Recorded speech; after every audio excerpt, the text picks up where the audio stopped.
उद्धारकर्ता प्रभु यीशु मसीह के मधुर नाम में आज शाम को प्रार्थना की सभा में आप सबको स्वागत करते हैं। जैसे हम लोग हर फ्राइडे को शाम को अपने चर्च में प्रार्थना के लिए हम इकट्ठा होते थे। हमारे शहर के लिए, हमारे स्टेट के लिए, देश के लिए, पूरे विश्व के लिए हम लोग प्रार्थना करते थे। हमारे भाई बहनों के लिए, प्रभु की सेवकों के लिए, हमारे देश के लिए हम प्रार्थना करते थे। तो आज हम फिर से इसी प्रकार जैसे हम पिछले दिनों में अपने घर में बैठ के हमने संगति किया, आराधना किया, और आगे भी प्रभु का इच्छा है तो हमारे बाइबल स्टडी बुधवार का और फ्राइडे का शाम का प्रेयर, और अभी संडे का सुबह का आराधना भी ऑनलाइन में इसी प्रकार होंगे। और मेरा निवेदन है आप सबसे, संडे को भी जैसे हम लोग पिछले संडे को आराधना किया, पूरे तैयारी के साथ हम अपने अपने घरों में हम बैठकर प्रभु की स्तुति करें, आराधना करें। जब तक लॉकडाउन बना रहेगा तब तक हमें अपने अपने जगह पर अपने स्वयं की रक्षा के लिए, अपने परिवार की रक्षा के लिए, समाज की रक्षा के लिए, देश की रक्षा के लिए हमें सोशल डिस्टेंस मेंटेन करना है। और जो भी इंस्ट्रक्शन हमें समय समय पर जो प्रशासन की ओर से हमें मिलता है उसका पूरा पालन करना है। और हम प्रार्थना करें जैसे ये बीमारी हमारे पूरे विश्व को, हमारे शहर को, पूरे देश को अपने चपेट में ले रखा है। काफ़ी संख्या में लोग पीड़ित हैं और अभी भी ये जो नंबर अभी बढ़ते जा रहे हैं, तो हम प्रार्थना करें जल्दी ही इसका एक समाप्ति हो और पूरे देश के अंदर ये लॉकडाउन सब उनके निर्धारित समय पर पूरा होकर आज़ादी के साथ सब लोग अपने अपने रोज़मर्रा कार्य कर सकें। हम प्रार्थना करें फिर से। आज हम प्रार्थना की सभा में एकत्रित हुए हैं, तो हम प्रार्थना के साथ आज की सभा को आइए हम प्रारंभ करें। हमारे स्वर्गीय पिता परमेश्वर, हम धन्यवाद और स्तुति करते हैं प्रभु जी आज शाम की समय के लिए। आज सुबह से लेकर शाम तक प्रभु तूने हमें संभाला, तेरा अनुग्रह हमारे ऊपर बारंबार बना रहा। शाम को इसी प्रकार एकत्रित होकर प्रार्थना करने के लिए तूने हमें सहायता और मदद किया प्रभु जी। खास करके पिछले दिनों में लॉकडाउन के समय पर हमारे को, हमारे परिवारों में, हमारे देश में, विदेश में, हम जहाँ भी गए वहाँ पर तूने संभाला। हमारे व्यक्ति जीवन में, पारिवारिक जीवन में तेरा अनुग्रह हमारे साथ बना रहा। और प्रभु जी अलग अलग जगहों में, दूर दूर जगहों में बैठते हुए भी तेरे चरणों में बैठने के लिए, भजन मनाई करने के लिए, प्रार्थना करने के लिए, संगति में एकत्रित होने के लिए हमें तूने सहायता और मदद किया। आज फिर से प्रभु जी में प्रार्थना के रूप में, एक संगति के रूप में एकत्रित होने के लिए तूने हमें सहायता और मदद किया। आज हम जितने लोग तेरे सन्निधि में हैं सबको तेरे अनुग्रह के हाथ में सौंप देते हैं। बच्चों के लिए प्रार्थना करते हैं, जवानों के लिए प्रार्थना करते हैं, हर एक भाई बहनों के लिए प्रार्थना करते हैं, हमारे माँ बाप के लिए प्रार्थना करते हैं। और प्रभु जी जितना भी कलीसिया, जितना विश्वास लोग, जितने प्रभु के दास लोग, जितना संस्था तेरी सेवकाई के लिए, समाचार की उन्नति के लिए काम करते हैं, प्रभु सबको तेरा अनुग्रह हो। खास करके प्रभु जी अब जो बीमारी के कारण हमारे शहर में काफ़ी लोग पीड़ित हैं, हम प्रार्थना करते हैं प्रभु सबको तो चंगाई दे। और प्रभु जी हमारे राजस्थान में, हमारे देश में, पूरे विश्व में जितने भी लोग पीड़ित हैं प्रभु उन सबके लिए प्रार्थना करते हैं, सबको चंगाई दें, स्वस्थ करें। जो उनकी सेवा कर रहे हैं, चाहे मेडिकल स्टाफ हो, डॉक्टर्स हो, प्रशासन हो, जो व्यवस्था कर रहे हैं, हर एक को प्रभु तो सहायता करें ताकि एक चित्त और एक मन होकर और इस कार्य में लगे रहें, ताकि आखिरी व्यक्ति तक जल्दी ही चंगाई पाकर स्वस्थ होकर अपना कार्य नियमित तौर पर कर सकें। यहाँ तक हमें संभाला, आगे भी संभाल और सहायता कर आज की सभा में प्रारंभ से लेकर आखिर तक प्रभु तो हमारे अगुवाई और मदद करें, ताकि हमारे संगति के द्वारा तेरे नाम की महिमा हो। प्रार्थना सुनने के लिए धन्यवाद। प्रभु यीशु मसीह के मीठे और मधुर नाम पर मांगते हैं, सुन और कबूल कर पिता, आमीन। जैसे हम लोग हमारी आराधना को एक गीत के द्वारा प्रारंभ करते हैं, हमारे गीत की पुस्तक का 90 जो नंबर है हम लोग बराबर गाते हैं, सबको सुपरिचित है। प्रभु का धन्यवाद करूँगा और ये गीत हम मिलकर गाएंगे, क्योंकि हम प्रभु की सन्निधि में हैं। वो हमारा हर एक कार्य जानने वाला, जहाँ पर 2 या 3 एकत्रित उनके बीच में आने वाला प्रभु का महान उपस्थिति हमारे बीच में है। तो आइए हम उस प्रभु की स्तुति और धन्यवाद के साथ ये गीत मिलकर गाएंगे। प्रभु की धन्यवाद करूंगा। प्रभु का धन्यवाद करूंगा, उसकी संगति में सदा रहूंगा। साथ चलूंगा मैं जय जरूर पाऊंगा, साथ चलूंगा मैं जय जरूर पाऊंगा। प्रभु का धन्यवाद करूंगा। ना देगी मुझे दुनिया कभी भी कोई सुख और शांति आराम, ना देगी मुझे दुनिया कभी भी कोई सुख और शांति आराम। मेरे यीशु के साथ धन्य संगति में सदा मिलती खुशी मुझको। मेरे यीशु के साथ धन्य संगति में सदा मिलती खुशी मुझको। प्रभु का धन्यवाद करूंगा, उसकी संगति में सदा रहूंगा। साथ चलूंगा मैं जय जरूर पाऊंगा, साथ चलूंगा मैं जय जरूर पाऊंगा। प्रभु का धन्यवाद करूंगा। मेरी जिंदगी की हर परेशानी में खुल जाता है आशा का द्वार। मेरी जिंदगी की हर परेशानी में खुल जाता है आशा का द्वार। कभी ना हारूंगा, कभी ना हटूंगा, चाहे जान भी देना पड़े।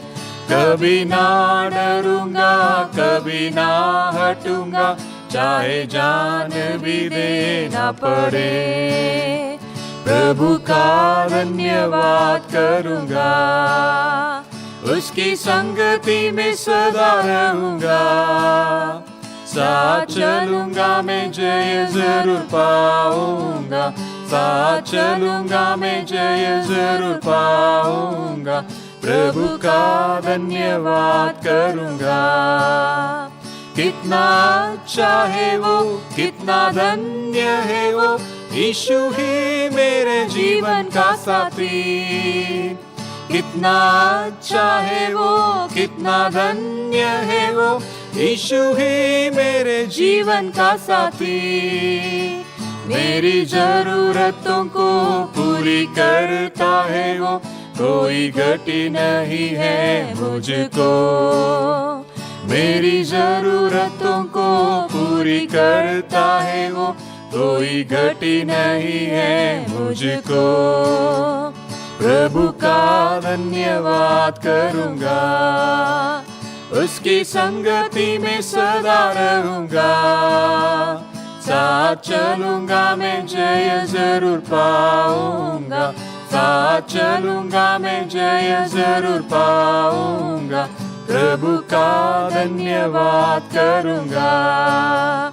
मेरे आयु के दिन पग पग में सदा तेरी सेवा को पूरी करूंगा। मेरे आयु के दिन पग पग में सदा तेरी सेवा को पूरी करूंगा। एक बत्ती समान जलता रहूंगा, तेरी महिमा मेरी कामना। एक बत्ती समान जलता रहूंगा, तेरी महिमा मेरी कामना। प्रभु का धन्यवाद करूंगा, उसकी संगति में सदा रहूंगा। साथ चलूंगा मैं जय जरूर पाऊंगा, साथ चलूंगा मैं जय जरूर पाऊंगा। प्रभु का धन्यवाद करूंगा। आज फिर से हम प्रभु के चरणों में हैं और जैसा परमेश्वर के वचन में हम पढ़ते हैं, जहाँ पर 2 या 3 मेरे नाम पर एकत्रित है परमेश्वर की उपस्थिति उसके बीच में है। तो हमारा महान परमेश्वर की उपस्थिति हमारे आज शाम की संगति में मध्य में है, इसलिए हम प्रभु को धन्यवाद करते हैं। आज जितने लोग आज इस प्रार्थना की सभा में हमारे साथ में शामिल हुए हैं, आप सबको स्वागत करते हैं। और आज की हमारे संगति के द्वारा, इस प्रार्थना के द्वारा प्रभु हमारे को सहायता और मदद करने के लिए प्रार्थना के साथ हम बैठें। पिछले दिनों में हमारे व्यक्ति जीवन में, पारिवारिक जीवन में, हमारे जो भी जगह पर हम लोग थे, जो भी परिस्थिति में हम लोग थे, प्रभु का अनुग्रह हमारे के साथ बना रहा। हम प्रभु को धन्यवाद करते हैं, स्तुति करते हैं। मुझे मालूम है कई प्रकार की परेशानियां हैं लॉकडाउन के कारण, और कई प्रकार का रुकावट है आने का, जाने का, काम धंधा करने का, और कई परेशानियां, कई कठिनाइयां जरूर है। लेकिन ये बीमारी का इसके अलावा कोई भी सलूशन नहीं। सोशल डिस्टेंस वही एक ज़रूरी काम है जिसके द्वारा हम इस बीमारी से दूर हो सकता है। तो अभी तक जैसा प्रभु हमें अनुग्रह दिया धीरे रखने के लिए, इसी प्रकार आगे भी जितना भी समय जो भी हमें अधिकारी लोग निर्धारित करके दिया है, उतना समय और इसी प्रकार आगे रहने के लिए प्रभु हमारे को सहायता करें। अपने अपने ज़रूरत के मुताबिक हर प्रकार की ज़रूरतों को प्रभु अपने स्वर्गीय भंडार से पूरा करें। और कोई प्रार्थना का विषय है तो आप जरूर हमको बताएं। आइए हम प्रार्थना से पूर्व वचन से पढ़ेंगे मत्ती रचित सुसमाचार उसकी चैप्टर 6 27 to 29 पढ़ेंगे। मत्ती सुविशേഷം 6-ാം അധ്യായം 27 മുതൽ 29 വരെയുള്ള വാക്യങ്ങൾ നമുക്ക് വായിക്കാം। तुम में कौन है जो चिंता करके अपनी आयु में एक घड़ी भी बढ़ा सकता है? और वस्त्र के लिए क्यों चिंता करते हो? जंगली सोसनों पर ध्यान करो कि वे कैसे बढ़ते हैं। वे न तो परिश्रम करते न काटते हैं। तो भी मैं तुमसे कहता हूँ कि सुलेमान भी अपने सारे वैभव में उनमें से किसी के समान वस्त्र पहने हुए न था। വിചാരപ്പെടുന്നതിനാൽ തൻ്റെ നീളത്തോടെ ഒരു മുഴം കൂട്ടുവാൻ നിങ്ങളിൽ ആർക്ക് കഴിയും? ഉടുപ്പിനെക്കുറിച്ച് വിചാരപ്പെടുന്നതും എന്ത്? വയലിലെ താമര എങ്ങനെ വളരുന്നുവെന്ന് നിരൂപിപ്പീൻ. അവ അധ്വാനിക്കുന്നില്ല, നൂൽക്കുന്നില്ല. എന്നാൽ ശലോമോൻ പോലും തൻ്റെ സർവ്വമഹത്വത്തിലും ഇവയിലൊന്നിനോളം ചമഞ്ഞിരുന്നില്ല എന്ന് ഞാൻ നിങ്ങളോട് പറയുന്നു। परमेश्वर ये वचन पढ़े और सुने जाने के द्वारा हम हर एक को आशीष दें। और हमने अभी पढ़ा, तुम्हें कौन है जो चिंता करके अपनी आयु में एक घड़ी भी बढ़ा सकता है? और वस्त्र के लिए क्यों चिंता करते हो? जंगली सोसनों पर ध्यान करो कि वे कैसे बढ़ते हैं।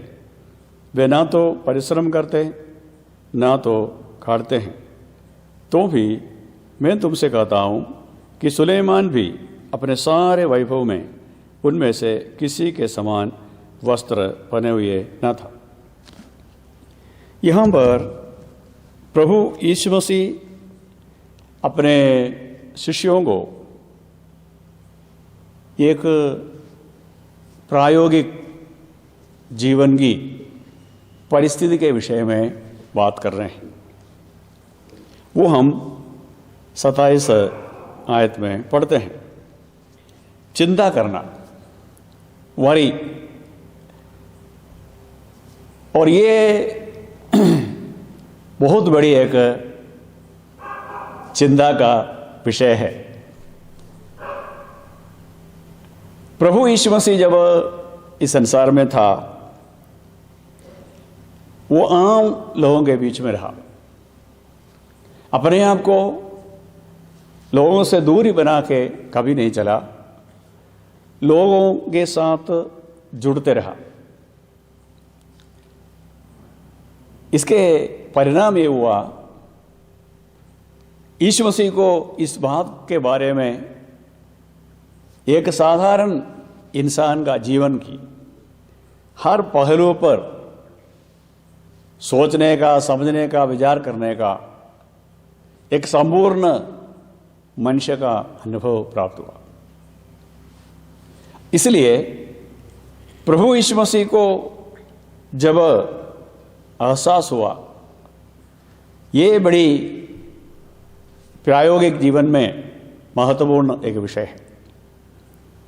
परमेश्वर के वचन में यीशु मसीह का शिक्षा के विषय में अगर हम ध्यान लगाएं, शिक्षा बड़ा सरल था, लेकिन उसकी उद्देश्य और उसका अर्थ बड़ा महत्वपूर्ण था।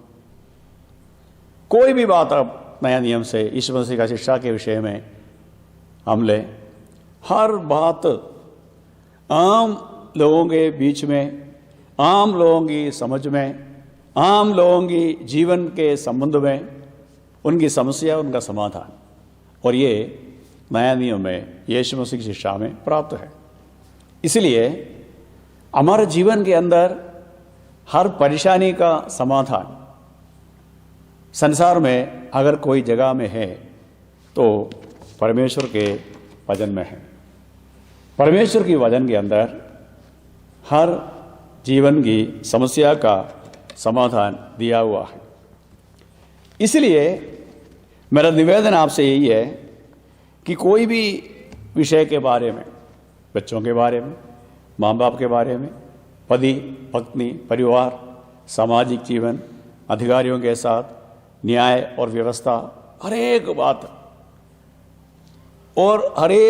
बात को बड़ी सरल रीति में यीशु मसीह ने सिखाया। और चारों सुसमाचार में खास करके अगर हम पढ़ेंगे, बड़ी सरल रूप में हमें समझ में आएंगे। इसलिए आज जो बात के बारे में हम मनन कर रहे हैं, मत्ती सुसमाचार 6वें अध्याय की 27 से लेकर 29 तक, प्रभु यीशु मसीह इस बात के बारे में समझाना चाहता है, चिंता करने से कोई फायदा नहीं है। क्योंकि हम पढ़ते हैं सवाल, यीशु मसीह सवाल पूछते हैं, तुम्हें कौन है जो चिंता करके अपनी आयु में ये घड़ी भी बढ़ा सकता है। फिर वस्त्र के बारे में और भोजन के विषय में और पहनाव के विषय में बहुत सारी बातें बोला। तो यीशु मसीह बोल रहे, ये कौन कर सकता है? आयु कौन बढ़ा सकता है? कोई बढ़ा नहीं सकता। हमारा आयु निर्धारित है। हमारा आयु हमारे पापा मम्मी निर्धारित नहीं करता, हमारे चर्च का कोई अगुवा निर्धारित नहीं करता, डॉक्टर निर्धारित नहीं करता, दवाई निर्धारित नहीं करता। जो जीवन दिया है उनको ही लेने का अधिकार है। इसलिए चाहे कोई वैद्य हो, डॉक्टर हो, आखिरी में बोलेंगे हमको जो करना था किया, अभी आप लोग दुआ करो, ऊपर वाले के हाथ में है। इसका मतलब ऊपर वाला चाहेगा तो आगे रहेगा, ऊपर वाला नहीं चाहेगा तो रहेगा ही नहीं। जो कर सकता है आखिरी में वेंटिलेटर तक लेके जा सकता है, लेकिन वहां से लाने का, जीवित लाने का, आयु बढ़ाने का किसी के पास कोई गारंटी नहीं। एक सपोर्ट है, उसका नाम भी है लाइफ सपोर्ट, लेकिन लाइफ प्रभु ने दिया है और प्रभु ले सकता है। इसलिए यीशु मसीह ने बोला, चिंता करके कौन अपने आयु में एक घड़ी बढ़ा सकता है? इसका मतलब बढ़ा नहीं सकता। इसलिए चिंता करने से कोई फायदा नहीं। इस संबंध में हम 2-3 वचन और मनन करेंगे। नीति वचन की पुस्तक में से 12वें अध्याय की 25 आयत पढ़ेंगे। सदृश्य वाक्यങ്ങൾ 12ാം അധ്യായം 25ാമത്തെ वाक्य। नीति वचन 12 का 25 पढ़िएगा। उदास मन दब जाता है, परंतु भली बात से वह आनंदित होता है। മനോവ്യസനം ഹേതുവായി മനുഷ്യന്റെ മനസ്സ് ഇടിയുന്നു, ഒരു നല്ല വാക്കോ അതിനെ സന്തോഷിപ്പിക്കുന്നു। ये जो चिंता की जो मन है, उसके विषय में यहाँ पर एक नेगेटिव बात बताया है। It is not good for you and me. चिंता कोई अच्छी एक बात नहीं है, उसमें कोई फायदा नहीं, उल्टा नुकसान है। क्योंकि यहां पर सुलेमान क्या कहा, उदास मन दब जाता है, भली बात आनंदित होता है। It means worry always bring a person down, and a good word encourage and cheers up. कई बार जब हम लोगों को उनका परेशानी कैसे समझते हैं, हमको नहीं बताते हैं, फ़ोन करके नहीं बोलते हैं, घर पे बुलाते नहीं, लेकिन एक ही शक्ल से हमें मालूम पड़ेगा। हम जाके पूछेंगे क्या क्या भाई क्या हुआ, पापा को आज क्या हुआ, मम्मी को आज क्या हुआ, हाँ क्या बेटा क्या हुआ, बेटी क्या हुई, क्या हुआ, और हम एक दूसरे की चेहरा देके एक सवाल उड़ाते हैं, पूछते हैं। क्योंकि उदास होना, यहाँ पर हमने ये पढ़ा, उदास मन क्या करता है, दब जाता है। इसका मतलब बड़ी दुखी एक मन उदास होकर बैठता है। ये चिंता का विषय है। तो एक दबाव हमारे मन में आता है, एक प्रेशर आता है मन के अंदर। ये चिंता हमें दबाता है। होता क्या है, एक पढ़ने वाला बच्चा अगर उनको टेंशन आ गया, चिंता हो गया, पढ़ाई में दब जाता है। एक काम करने वाला व्यक्ति, उनको कोई चिंता हो गया, मान लो तबीयत खराब होने के बारे में, या घर में कोई बात हो गया, कोई परेशानी हो गया, या किसी के बारे में कोई दुखी खबर सुना, मन में चिंता है। किचन में काम कर रहे हैं लेकिन बड़ा टेंशन में है, गाड़ी चला रहे बड़ा टेंशन में है, खाना खा रहे फिर भी बड़ा टेंशन में है। तो ये हमारे जीवन के अंदर जो काम हम लोग करते, रफ्तार पढ़ के आ रहे, आगे जाता है, उसको पीछे कर देता है, उसको दबा देता है। जैसे हम लोग कई बार गाड़ी चला के जब जाते हैं तो गाड़ी तो चलते जा रहे हैं, लेकिन थोड़ा सा बैलेंस बैठ जाते हैं या थोड़ा दब जाते हैं, तो कोई पूछेगा क्या हुआ, गाड़ी पंचर तो नहीं हुआ, स्पीड चल रहा था, स्मूथली चल रहा था, लेकिन अभी गाड़ी थोड़ा दबने लगा। तो हमें मालूम है वो रफ्तार अभी कम हो गया, बैलेंस थोड़ा बिगड़ गया। तो सवाल उठता है क्या हुआ, एक सवाल उठता है क्या हुआ।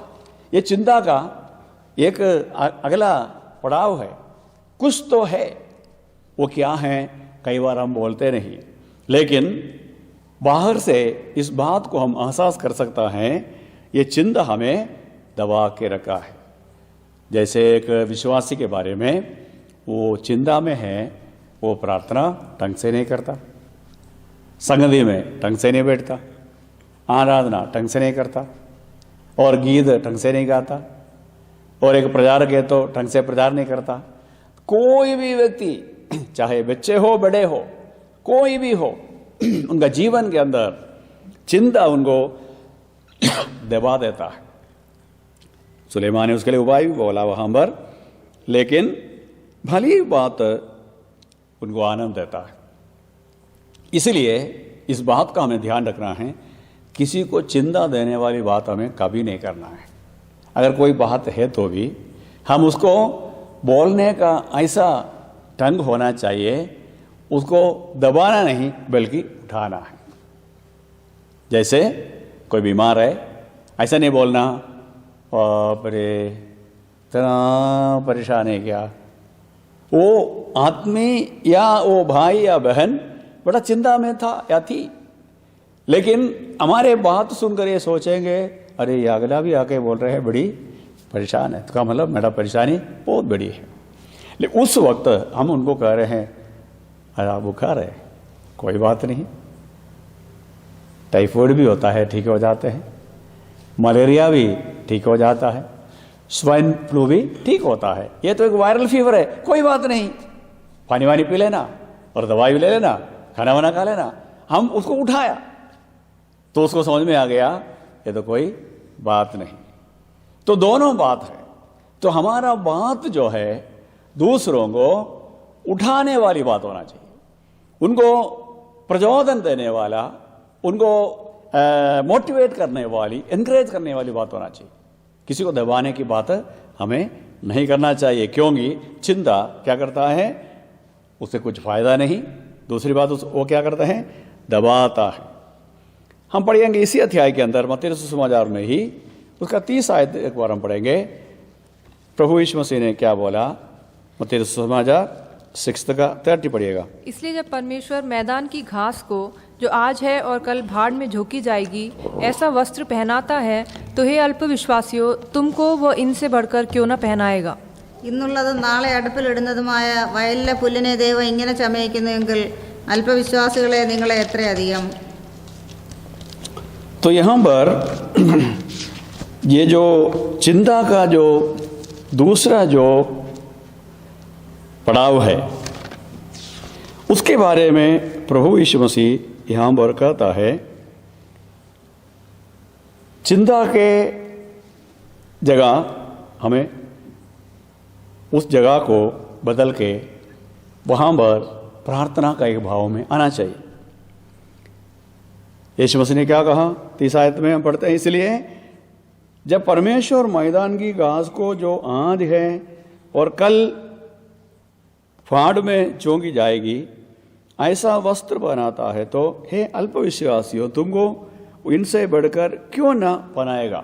क्या मतलब, परमेश्वर घास फूस को जो आज है कल नहीं, उसी को इतना चिंता करके इतना सुंदर तरीका में उसको सजाता है। यीशु मसीह पूछ रहे हैं, हे अल्पविश्वासी हो, आपका विश्वास इतना कम कैसे हुआ। विश्वास रख, चिंता करने की जगह विश्वास रख, टेंशन की जगह विश्वास रख। उसी रफ्तार में जो जैसे आ रहा था उसी रफ्तार में चले जाना।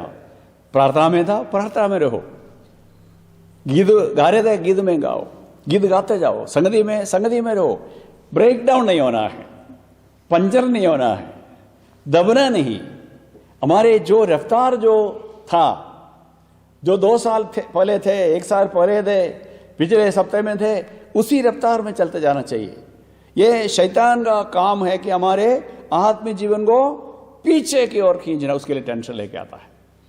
कितने बार हमारे छोटी छोटी बातें, छोटी छोटी परेशानियां, छोटी छोटी चिंताएं कितनी बार हमारी प्रार्थना को रोक देता है, संगति को रोक देता है, आराधना की आनंद को रोक देता है, आराधना की आत्मिक उस प्रेरणा को, आनंद को, खुशी को रोक देता है। कारण और कोई नहीं, हमारे भाई बहन नहीं, हमारे माँ बाप नहीं, कलीसिया का कोई विश्वास नहीं, प्रभु के दास लोग नहीं, या परमेश्वर की आत्मा की शक्ति का कमी नहीं, परमेश्वर के वचन की कमी नहीं, बल्कि हम स्वयं हमारे मन के अंदर कीड़े के समान एक छोटी सी चिंता, वो चिंता सुबह छोटा था और दोपहर तक वो बहुत बड़ा हो गया। चिंता और बड़ा होके बहुत बड़ा हो गया, हमारे दिमाग में से वो निकलना बड़ा मुश्किल हो गया। लेकिन यीशु मसीह कह रहे हैं, अगर ये छोटी मोटी चीज़ों को, घास फूस को परमेश्वर इतना सजाता है, तो कितना अधिक है प्रभु आपको संभालेंगे, आपकी ज़रूरतों को पूरा करेंगे। इसलिए वहाँ पर चिंता की जगह परमेश्वर को में चाहता है प्रार्थना, अविश्वास की जगह विश्वास। तो हमें उस चिंता की उस स्टेटस को चेंज करके चिंता की जगह क्या करना चाहिए, प्रार्थना करना चाहिए, और अविश्वास की जगह विश्वास करना चाहिए। और इसलिए प्रभु यीशु मसीह ने दूसरा एक भाग में इसके विषय में कहा। हम पढ़ेंगे फिलिपियों की पत्री 4 का 6 और 7 पढ़िएगा। Philippians chapter 4 verse 6 and 7। वहाँ पर प्रेरित पौलुस इस विषय के बारे में क्या कहा हम देखेंगे। किसी भी बात की चिंता मत करो, परंतु हर एक बात में तुम्हारे निवेदन, प्रार्थना और विनती के द्वारा धन्यवाद के साथ परमेश्वर के सम्मुख उपस्थित किए जाएं। तब परमेश्वर की शांति जो सारी समझ से परे है, तुम्हारे हृदय और तुम्हारे विचारों को मसीह यीशु में सुरक्षित रखेगी। ഒന്നിനെക്കുറിച്ചും വിചാരപ്പെടരുത്, എല്ലാറ്റിലും പ്രാർത്ഥനയാലും അപേക്ഷയാലും നിങ്ങളുടെ ആവശ്യങ്ങൾ സ്തോത്രത്തോടുകൂടെ ദൈവത്തോട് അറിയിക്കത്രേ വേണ്ടത്. എന്നാൽ സകല ബുദ്ധിയെയും കവിയുന്ന ദൈവസമാധാനം നിങ്ങളുടെ ഹൃദയങ്ങളെയും നിലവുകളെയും ക്രിസ്തുയേശുവിങ്കൽ കാക്കും। यहाँ पर 2 बात, प्रारंभ का पहला वचन और आखिरी पद अगर अपन देखें, पौलुस यहाँ पर कह रहा है चिंता ना करें, किसी भी बात का चिंता ना करें। और 7वीं आयत में पढ़ रहा है, तुम्हारे विचारों को मसीह यीशु में सुरक्षित रखेगा। अब मसीह यीशु में सुरक्षित रहना है हमारा मन। शैतान क्या करता है, हमारा मन यीशु मसीह में था, सुबह था, लेकिन दोपहर तक हमारे मन के अंदर कुछ खुराफात आ गया, किसी ने कुछ बोल दिया, हमने अखबार में कुछ पढ़ा, टीवी में कोई न्यूज़ सुना, नहीं तो किसी ने फ़ोन किया, किसी ने किसी के बारे में कुछ बोला, हमारे अंदर हमारे मन यीशु मसीह में क्या करता था, सुरक्षित करके रखा हुआ था, लेकिन हमारे कान में कुछ सुना, आंख में कुछ देखा, हमारे सारे यीशु मसीह मन से निकल गया, टेंशन आ गया, कान के अंदर हमारे आंख में से टेंशन आ गया, अभी यीशु मसीह में हमारा मन सुरक्षित नहीं है। तो पौलुस ने क्या बोला, किसी भी बात की चिंता मत करो, परंतु हर बात में तुम्हारे निवेदन, प्रार्थना और विनती के द्वारा धन्यवाद के साथ परमेश्वर के सम्मुख घोषित किए जाएं, तब परमेश्वर की शांति जो सारी समझ में पर है तुम्हारे हृदय और तुम्हारे विचारों को मसीह यीशु में सुरक्षित रहेगा। मतलब चिंता ना करें, लेकिन हमारा मन को यीशु मसीह में सुरक्षित रखें। तो हमने सबसे पहले देखा कि चिंता करने से कोई लाभ नहीं, चिंता करने से हम दब जाता है, हमारे आत्मिक जीवन की खुशी खो देता है। और तीसरी बात हमने देखा कि चिंता की जगह प्रार्थना, अविश्वास की जगह विश्वास। और हमने पौलुस की वचन को पढ़ा, चिंता ना करें, हमारे मनों को यीशु मसीह में सुरक्षित रखना है, शैतान को, अंधकार को जगह नहीं देना है। इसलिए प्रभु यीशु मसीह वापस उसी अध्याय के अंदर, 6वें अध्याय के अंदर वापस आए हम लोग, चैप्टर 6 में वापस आ जाएंगे। मत्ती सुसमाचार चैप्टर 6 के अंदर हम वापस पढ़ेंगे और वहाँ पढ़ते 31 से 34 पढ़ेंगे। इसलिए तुम चिंता करके ये ना कहना कि हम क्या खाएंगे, क्या पिएंगे या क्या पहनेंगे, क्योंकि अन्य जाति इन सब वस्तुओं की खोज में रहते हैं, पर तुम्हारा स्वर्गीय पिता जानता है कि तुम्हें इन सब वस्तुओं की आवश्यकता है। इसलिए पहले तुम परमेश्वर के राज्य और उसके धर्म की खोज करो, तो ये सब वस्तुएं भी तुम्हें मिल जाएंगी। अतः कल की चिंता न करो, क्योंकि कल का दिन अपनी चिंता आप कर लेगा। आज के लिए आज ही का दुख बहुत है। ആകയാൽ നാം എന്ത് തിന്നും, എന്ത് കുടിക്കുമെന്ന്, എന്ത് ഉടുക്കുമെന്നിങ്ങനെ നിങ്ങൾ വിചാരപ്പെടരുത്.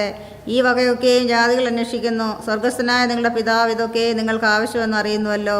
മുൻപേ അവൻ്റെ രാജ്യവും നീതിയും അന്വേഷിപ്പീൻ, അതോടുകൂടെ ഇതൊക്കെ നിങ്ങൾക്ക് കിട്ടും. അതുകൊണ്ട് നാളേക്കായി വിചാരപ്പെടരുത്, നാളത്തെ ദിവസം തനിക്കായി വിചാരപ്പെടുമല്ലോ. അതത് ദിവസത്തിന് അന്നന്നത്തെ ദോഷം മതി. तो यहाँ पर यीशु मसीह कह रहे हैं, अब चिंता करने से एक बड़ी तकलीफ हो जाता है, हमारा फोकस खराब हो जाता है। फोकस खराब होने का मतलब पढ़ाई में बिल्कुल ध्यान था, चिंता हो गया, डिस्टर्ब हो गया। सब्जी बना रहा था, टेंशन आ गया, हम लोग ध्यान गया, सब्जी जल गया। और हम लोग प्रार्थना कर रहे थे, चिंता आ गया, प्रार्थना का वो मतलब खत्म हो गया। आराधना का समय था, चिंता आ गया, आराधना का मज़ा खत्म हो गया। गाना गा रहा था, लेकिन टेंशन आ गया, गाना में मज़ा नहीं। तो ये छोटी सी चिंता हमारे जीवन को बहुत बड़ी नुकसान करता है। बच्चों ध्यान से सुनो, पढ़ाई में हमारा फोकस, प्रार्थना में हमारा फोकस, हमारे भाई बहनों, हमारा जीवन का फोकस, वो छोटी सी चिंता क्या करते हैं, डाइवर्ट करता है। तो यीशु मसीह ने क्या कहा, इसलिए तुम चिंता करके ये ना कहना कि हम क्या खाएंगे, क्या, अभी तक इसका चिंता नहीं था, क्या खाएंगे, क्या पिएंगे, क्योंकि हमको मालूम था तुम्हारा स्वर्गीय पिता सब जानते हैं। क्योंकि हम लोग आपका पढ़ा, कल के लिए चिंता ना करो, क्योंकि कल क्या दिन अपनी चिंता आप करेगा, आज के लिए आज ही का दुख। और प्रभु ने उससे पहले कहा, और तुम्हारा स्वर्गीय पिता जानता है कि तुम्हें इन वस्तुओं की जरूरत है। तो जब हम स्वर्गीय पिता के अगुवाई में चल रहा था, हमको विश्वास था हमारा पिता जानता है। हमें प्रार्थना भी करना चाहिए, हे पिता जो तू स्वर्ग में है, हमें रोज की रोटियां में दे। विश्वास के साथ चल रहा था। लेकिन अभी एक सवाल उड़ा, क्या खाएंगे, क्या पिएंगे, क्या पहनेंगे, क्योंकि स्वर्गीय पिता से, प्रार्थना से हमारा फोकस हट गया। अब यीशु मसीह ने क्या बोला, ये सब कौन चिंता करता है, 32 पढ़िएगा, 32। क्योंकि अन्य जाति इन सब वस्तुओं की खोज में रहते हैं। अब देखिए हम कहाँ हैं, अन्य जाति कहाँ हैं, हम कौन सी स्टैंडर्ड में आ गया, अन्य जातियों की स्टैंडर्ड में आ गए। यीशु मसीह बोला ये हमारी सोच नहीं। क्या खाएंगे, क्या पिएंगे, क्या पहनेंगे, ये हमारा स्टैंडर्ड की सोच नहीं। Is not the standard of A believer. हमारा चिंता का स्टैंडर्ड ये नहीं। ये स्टैंडर्ड किसका है? 32 में कहा, क्योंकि अन्य जाति इन सब वस्तुओं की खोज में रहते हैं, क्योंकि तुम्हारा एक स्वर्गीय पिता है। पिता ने बुलाया, पिता ने लेके आया, पिता चला रहे हैं, पिता लेके आगे और चलाएगा। मान लो पिता हमको, हमारा बच्चों को हाथ पकड़ के हम लेकर आ रहे हैं, चाहे हम कहीं भी जा रहे हैं, चाहे स्कूल में आ रहे हैं, चर्च में आ रहे हैं, या बाजार में जा रहे हैं, कहीं भी जा रहे हैं, घर से लेकर आया, क्या हम रास्ता में छोड़ देगा? हमारे बच्चे के हाथ में हम पकड़ रखा है। तुम्हारा स्वर्गीय पिता हमें जो बुलाया, हमको हाथ पकड़ के यहाँ तक लेकर आया, क्या हमें हाथ छोड़ेगा हमारा पिता? नहीं। यीशु मसीह ने कहा, ये तुम्हारा चिंता की बात नहीं, स्वर्गीय पिता जिसका मैं उनका बेटा है, आप उनका बेटी है, और भाई बहन प्रभु के दासों, हमको जो बुलाया, अलग यहाँ तक लेकर आया, वो स्वर्गीय पिता जानता है हमें क्या चाहिए। इसलिए चिंता करके हमारी फोकस को क्या नहीं करना चाहिए? अलग अलग डायरेक्शन में लेके नहीं जाना चाहिए। इसलिए पतरस ने इसके बारे में क्या कहा? पहली पतरस 5:7 पढ़ेंगे। 1 पीटर चैप्टर 5:7 पढ़ेंगे। अपनी सारी चिंता उसी पर डाल दो, क्योंकि उसको तुम्हारा ध्यान है। 1 പത്രോസ് 1:7. അവൻ നിങ്ങൾക്കായി 1 പത്രോസ് 5:7. അവൻ നിങ്ങൾക്കായി കരുതുന്നതാകിയാൽ നിങ്ങളുടെ സകല ചിന്താകലവും അവന്റെ മേലിട്ടുകൊള്ളുവീൻ. तो हमें हमारा चिंता लेके नहीं चलना है। हमारी चिंताओं को क्या करना है? हमारा प्रभु पर डालना है, क्योंकि प्रभु हमारे लिए चिंता करता है। गलातियों की पत्री में से एक आयत पढ़ेंगे, गैलेशियंस चैप्टर 2:20। गलातियों की पत्री 2 अध्याय की 20वीं आयत। मैं मसीह के साथ क्रूस पर चढ़ाया गया हूँ। अब मैं जीवित न रहा, पर मसीह मुझ में जीवित है, और मैं शरीर में अब जो जीवित हूँ तो केवल उस विश्वास से जीवित हूँ जो परमेश्वर के पुत्र पर है, जिसने मुझसे प्रेम किया और मेरे लिए अपने आप को दे दिया। ഞാൻ ക്രിസ്തുവിനോട് കൂടെ ക്രൂശിക്കപ്പെട്ടിരിക്കുന്നു. ഇനി ജീവിക്കുന്നത് ഞാനല്ല, ക്രിസ്തു അത്രേ എന്നിൽ ജീവിക്കുന്നു. ഇപ്പോൾ ഞാൻ ജഡത്തിൽ ജീവിക്കുന്നതോ എന്നെ സ്നേഹിച്ച് എനിക്ക് വേണ്ടി തന്നെത്താൻ ഏൽപ്പിച്ചു കൊടുത്ത ദൈവപുത്രങ്ങളുള്ള വിശ്വാസത്താൽ അത്രേ ജീവിക്കുന്നത്. तो हमारा जीवन अभी कैसा है? मैं प्रभु में है, प्रभु में है, प्रभु के लिए है, उसी की महिमा के लिए है। इसलिए हम प्रभु का लोग है, साधारण लोगों की जैसा हमें सोचना नहीं। फिर हमें क्या करना चाहिए? हमारी चिंताओं को प्रभु पर डालना चाहिए, और हम जीते नहीं, प्रभु हमारे में जीत रहे हैं। इसलिए हम आखिरी पढ़ेंगे माथ्यू चैप्टर 11:28। इसलिए प्रभु यीशु मसीह ने क्या बोला? माथ्यू चैप्टर 11:28 प्रभु यीशु मसीह ने क्या कहा? हम पढ़ेंगे, हे सब परिश्रम करने वालों और बोझ से दबे हुए लोगों, मेरे पास आओ, मैं तुम्हें विश्राम दूंगा। അധ്വാനിക്കുന്നവരും ഭാരം ചുമക്കുന്നവരുമായുള്ളവരെ എല്ലാവരും എൻ്റെ അടുക്കൽ വരുവീൻ, ഞാൻ നിങ്ങളെ ആശ്വസിപ്പിക്കും. प्रभु यीशु मसीह इसलिए बोल रहे हैं, हे परिश्रम करने वालों, बहुत से वो लोगों, मेरे पास आओ। इसका मतलब यीशु मसीह के पास हमारा चिंता लेकर जाने से प्रभु ने क्या बोला? मेरे पास आओ, मैं तुम्हें क्या दूंगा? I will give you rest. तो आज शाम को हम लोग प्रभु के चरणों में आए हैं। हमारे चिंताओं को हमें लेके चलने से कोई फायदा नहीं। हम दब जाते हैं और दब जाते हैं, और हमारे चिंता के द्वारा हमारा फोकस डाइवर्ट हो जाएंगे। इसलिए सारा चिंताओं को प्रभु पर डालना है, क्योंकि हम नहीं, प्रभु हमें जीवित है। यीशु मसीह ने कहा, मेरे पास आओ, मैं तुम्हें विश्राम दूंगा। शाम को हम उसके चरणों में आए हैं। हो सकता है आज दिन में, या पिछले सप्ताह में, या एक महीने से हम बड़ी चिंताओं में थे, लेकिन आज यीशु मसीह के चरणों में है। तो आइए हमारे मनों को, हमारे दिलों को, हमारे जीवनों को प्रभु के अनुग्रह के हाथ में समर्पण करें। प्रार्थना से पूर्व 1 मिनट हम अपने आप को हम जांचें और फरकें, मेरा चिंता कितना मुझे परेशान कर लिया। मेरी प्रार्थना में से, संगति में से, आराधना में से, सेवकाई में से मेरा ये चिंता मुझे बहुत दबा दिया। मेरा फोकस डाइवर्ट हो गया और मैं लेके चल रहा था। लेकिन प्रभु आज तेरे वचन से तूने कहा, चिंता को मुझ पर डाल दो, मैं संभालूंगा, मैं विश्राम दूंगा। प्रभु मैं सारे चिंताओं को तेरे सामने रखता, आज से लेकर मैं इसमें से छुटकारा पाकर आज़ाद होके तुझ पर भरोसा रखकर तेरी ओर देके मैं मेरा जीवन बिताऊंगी। प्रभु मुझे सहायता और मदद करें। तो आइए हम प्रार्थना के लिए समय निकालेंगे। प्रभु हमारे को सहायता और मदद करें। तो आइए प्रार्थना से पूर्व हम एक गीत गाएंगे। आराधना में है छुटकारा। प्रार्थना करो निरंतर, प्रार्थना करो विश्वास से, प्रार्थना करो निरंतर, प्रार्थना करो विश्वास से। धर्मी जन की प्रार्थना, विश्वास की प्रार्थना खोलती है सारे बंधन को। धर्मी जन की प्रार्थना, विश्वास की प्रार्थना खोलती है सारे बंधन को। प्रार्थना करे, आराधना करे, वो अच्छा है कितना भला है। प्रार्थना करे, आराधना करे, वो अच्छा है कितना भला है। छुटकारा पाए हमेशा, हमेशा छुटकारा पाए हमेशा।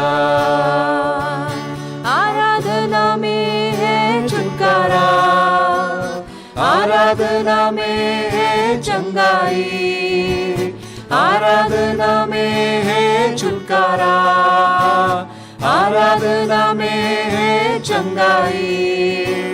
शरीर प्राण आत्मा में शांति आनंद देता है, जान से प्यारा प्रभु। शरीर प्राण आत्मा में शांति आनंद देता है, जान से प्यारा प्रभु। प्रार्थना करे, आराधना करे, वो अच्छा है कितना भला है। प्रार्थना करे, आराधना करे, वो अच्छा है कितना भला है।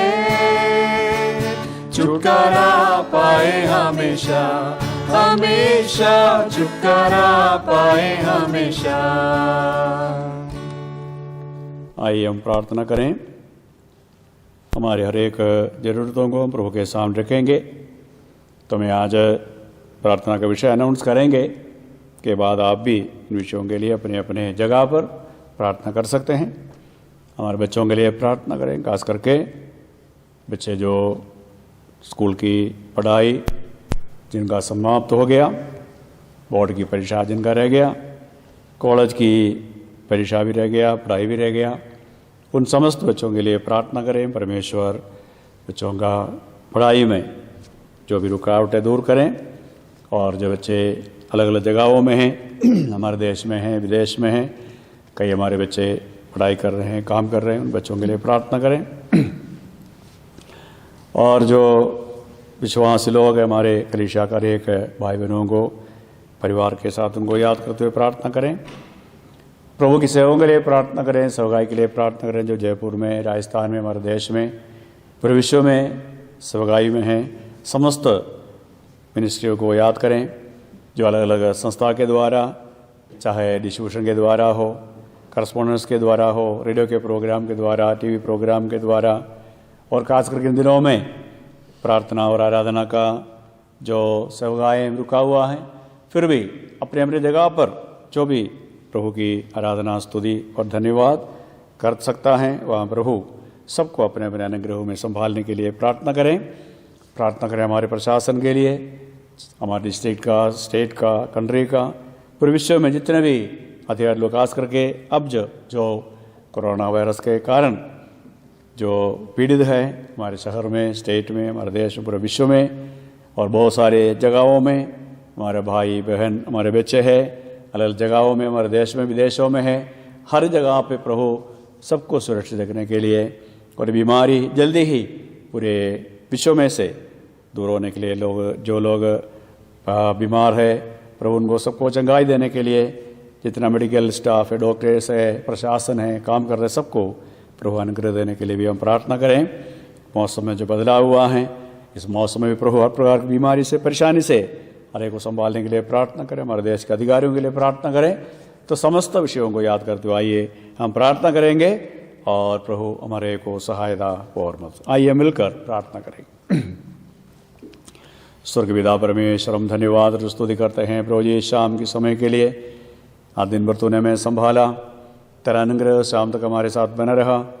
पिछले दिनों में प्रभु तूने हमें संभाला, खास करके जब से लॉकडाउन प्रभु हमारे देश में पूरे विश्व में है, हमें हर एक को अपने अपने जगहों पे तूने संभाला। हर प्रकार की परेशानी से, तकलीफ से, बीमारी से बचा कर रखा। हमारे हर एक ज़रूरतों को पूरा किया। शारीरिक तौर पे, व्यक्तिगत तौर पे, पारिवारिक तौर पे हमें संभाला। जहाँ हम हैं प्रभु, हमारे काम करने वाले जगहों में, दूर दूर जगहों में भी, अलग अलग जगहों में भी प्रभु तूने अभी तक संभाला, इसलिए धन्यवाद और स्तुति करते हैं। आज फिर से प्रभु तेरे चरणों में आकर हमारे चिंताओं को तुझ पर डालने के लिए विश्वास के साथ, भरोसा के साथ, क्योंकि तूने कहा मेरे पास आओ मैं विश्राम दूंगा। तेरे पास आते हैं प्रभु, हमारे हर एक ज़रूरतों को धन्यवाद के साथ लेकर आते हैं। हमारी आराधना को तो ग्रहण को स्वीकार कर, इसलिए धन्यवाद और स्तुति करते हैं। हम प्रार्थना करते हैं बच्चों के लिए, खास करके प्रभु जी स्कूल में पढ़ने वाले बच्चों के लिए, कॉलेज में पढ़ने वाले बच्चों के लिए प्रार्थना करते हैं। उनकी पढ़ाई में प्रभु जी जो भी कार्य पूरा हुआ उसके लिए धन्यवाद। और बाकी जो रह गया अभी ये प्रभु जी छुट्टी के कारण और वेकेशन के कारण जो भी काम रुका हुआ है, जल्दी ही प्रभु जी नियमित तौर पर हर एक कार्य होने के लिए हम तेरे से विनती और निवेदन करते हैं। जिनका बोर्ड की परीक्षा, कॉलेज का क्लास और बाकी जो समस्या शुरू होना है, हर कार्य में सहायता और मदद करें, ताकि हर एक कार्य नियमित तौर पे पूरा हो जाए, बोर्ड की परीक्षा हो जाए, पढ़ाई शुरू हो जाए और हर एक कार्य व्यवस्थित तौर पे होने के लिए हम तेरे से विनती और निवेदन करते हैं। प्रार्थना करते हैं पिता प्रभु हमारे जवान भाई बहनों के लिए जो हमारे देश के अलग जगहों में पढ़ाई कर रहे हैं, विदेशों में हैं, जो काम कर रहे हैं, सबके लिए प्रार्थना करते हैं प्रभु। जो भी जगह पर रहते हैं वहाँ पर उनकी हर एक ज़रूरतों में तो सहायता और मदद करें। और कई प्रकार की बीमारियां, परेशानियों के बीच में हैं, लेकिन वहाँ पर तो अपने सुरक्षा में हर एक को संभालने के लिए और ड्यूटी पे जिनको जाना है, जो प्रभु जी लॉकडाउन में रहना है, हर जगह पे उन्हें संभालने के लिए हर प्रकार की बीमारी से, परेशानी से बचा कर तेरे से विनती और निवेदन करते हैं। प्रार्थना करते हैं हमारे विश्वासी भाई बहनों के लिए, हर एक भाई बहनों को परिवार के साथ, हर एक व्यक्तिगत पारिवारिक तौर पर आप प्रभु तेरे सामने हम लेके आते हैं प्रभु। अलग अलग जगहों में रहने वालों के लिए भी प्रार्थना करते हैं। हमारे देश विदेश में जहाँ भी अपने पंखों से सुरक्षित रख। इन दिनों में लॉकडाउन के कारण सब लोग प्रभु अपने अपने जगह पर कमरे में बंद है, घरों में बंद है और जगह काम कर वहाँ पर है प्रभु। उन्हें हर एक को जैसा अभी तक संभाला, आगे भी संभालने के लिए हम देर से विनती और निवेदन करते हैं। हम प्रार्थना करते शहर के अंदर, हमारे देश, पूरे संसार जितना भी कलीसिया है, विश्वासियों की मंडली है, प्रभु के दास लोग सबके लिए प्रार्थना करते हैं प्रभु। अपने अपनी जगह पर हर एक को सुरक्षित रखें, तेरी कृपा अनुग्रह हर एक के साथ बना रहे। हर एक क्रिश्चियन ऑर्गेनाइजेशन के लिए प्रार्थना करते हैं जो व्यक्तिगत तौर पे आप लिटरेचर के द्वारा, करस्पॉन्डेंस कोर्स के द्वारा, रेडियो के द्वारा, टीवी के द्वारा, अलग अलग माध्यम के द्वारा जो भी प्रभु बाइबल डिस्ट्रीब्यूशन, बाइबल सोसाइटी और SGM और प्रभु जी गिदेवन इंटरनेशनल, करस्पॉन्डेंस कोर्स कॉलेज में जो मिनिस्ट्री, इसी प्रकार जितना भी प्रभु जवानों के बीच में अलग अलग माध्यम के द्वारा, डिस्ट्रीब्यूशन के द्वारा प्रोग्राम है प्रभु, हर एक के लिए प्रार्थना करते हैं। इन दिनों में सब कार्य रुका हुआ है प्रभु, हम प्रार्थना करते हैं वो कार्य नियमित तौर पर जल्दी पूरा होने के लिए सहायता और मदद करें। प्रार्थना करते हैं परमेश्वर पिता हमारे डिस्ट्रिक्ट एडमिनिस्ट्रेशन के लिए, स्टेट एडमिनिस्ट्रेशन के लिए, हमारे देश की अधिकारियों के लिए, हर एक को तेरी कृपा अनुग्रह, बुद्धि और ज्ञान दे, ताकि प्रभु शांति के साथ हर एक व्यवस्था को संभाल सकें और नियमित तौर पर हर एक कार्य कर सके। हम प्रार्थना करते हैं खास करके प्रभु जी अब एक कोरोना वायरस के कारण पीड़ित लोगों के लिए, जयपुर में जितना भी लोग बीमार है सबके लिए प्रार्थना करते हैं। और हम प्रार्थना करते हैं राजस्थान में, हमारे देश में जितना भी लोग पीड़ित है सबके लिए प्रार्थना करते हैं।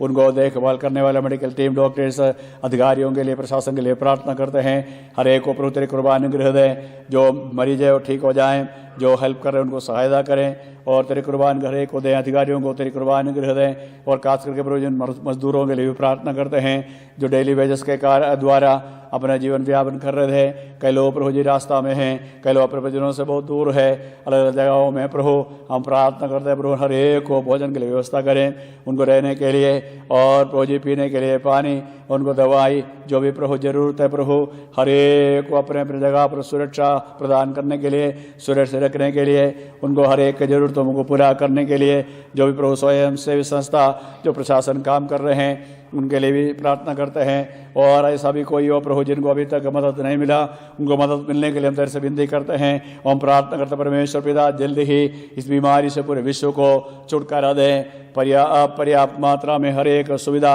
हर जगह पे प्रबंध होने के लिए हम तेरे से विनती और निवेदन करते हैं। और जल्दी ही प्रभु बीमारी से छुटकारा मिलने के लिए प्रार्थना करते हैं। खासकर मौसम की खराबी से, हर प्रकार की परेशानी से हर एक को संभालने के लिए तेरे से विनती करते हैं। आज फिर से तेरे दुआ के प्रार्थना करने के तो हमें सहायता और मदद किया, आगे भी तो हमें सहायता और मदद करें। हम यहाँ से विदा होना चाहते हैं प्रभु, जब तक हम दोबारा मिले पंगोल दिन हमारे को सुरक्षित रख। प्रार्थना सुनने के लिए धन्यवाद। प्रभु यीशु मसीह के मीठे और मदद नाम पर मांगते हैं, सुन और कबूल कर पिता। आमीन। Now may the grace of our Lord Jesus Christ, love of the Father and the communion of the Holy Spirit be with each one of us, both now and forevermore. Amen. Amen. Thank you. God bless you.